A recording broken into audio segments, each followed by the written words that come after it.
Hi, I'm Kristyn Burtt for Red Carpet Report, and we are here for the 70th Annual Creative Arts Emmys, Day 1. Congratulations, double nominee. Thank you very much. It's an honor. It is a huge honor, and to work on 2 different projects and be recognized for that. Which was the most challenging for you, the Vietnam War or Fahrenheit 451? Very tricky. Good question. You know, they were both challenging, both a lot of work. One is long form in the sense I worked from December until July. That was the Vietnam War, many episodes to work on. The other one was a few months and we were done. So, wow. I would say honestly, they were both so different but equal challenges.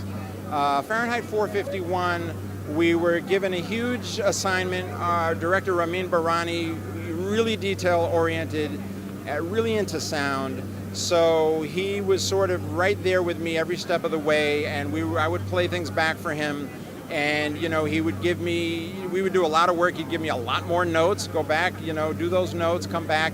And he was very happy with the result. And I would say on the Vietnam War, it was a more, I don't want to say leisurely, because that, you know, it's still a lot of hard work, but the process played out over a longer period of time, a little calmer. Yeah, and sometimes not having the pressure of time gives you a moment to breathe or take a step back if you're having a challenge. Yeah, oh, for sure, absolutely, yeah. I would love to know, each project, do you have a favorite moment that you helped create? Oh, that's a great question. I would say for Fahrenheit 451, my 2 favorite sounds that I helped to create in there are the sound of the fire engines and the sound of the flamethrowers. So for the flamethrowers, we used, in addition to your, you know, fire and flamethrowing sounds of cobras hissing, reptiles breathing, animals breathing, to give it a certain ferocity, you know, a visceral feeling.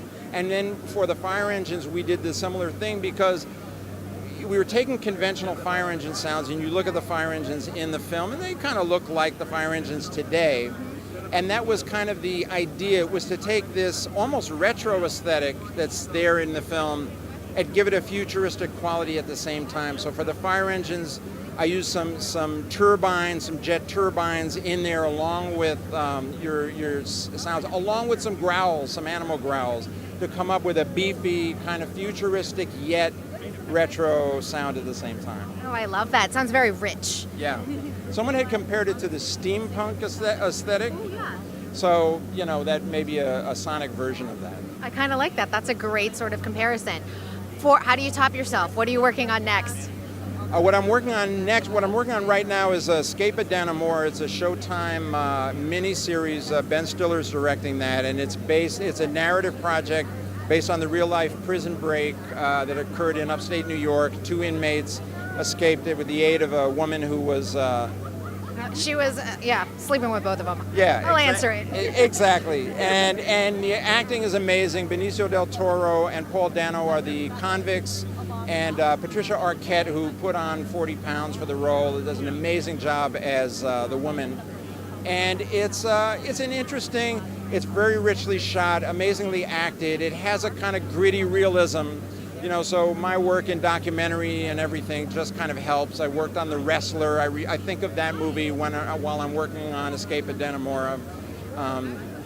So that's the project of the day now. That's a good project of the day. I'm looking forward to that, because I remember listening to that story and I'm like, that sounds insane. Yeah, exactly. And it really gets into kind of the human sexual politics in terms of how that plays into these 2 inmates, kind of, especially one of them, steering things and manipulating the situations to get the implements that they needed, to the files and the hacksaws, in order to escape, and just how that plays.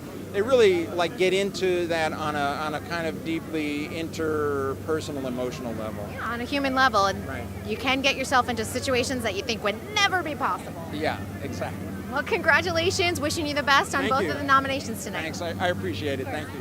Thanks for watching. Be sure to like this video, subscribe to our channel, and in the comments below, let us know who you're rooting for this year at the Emmys.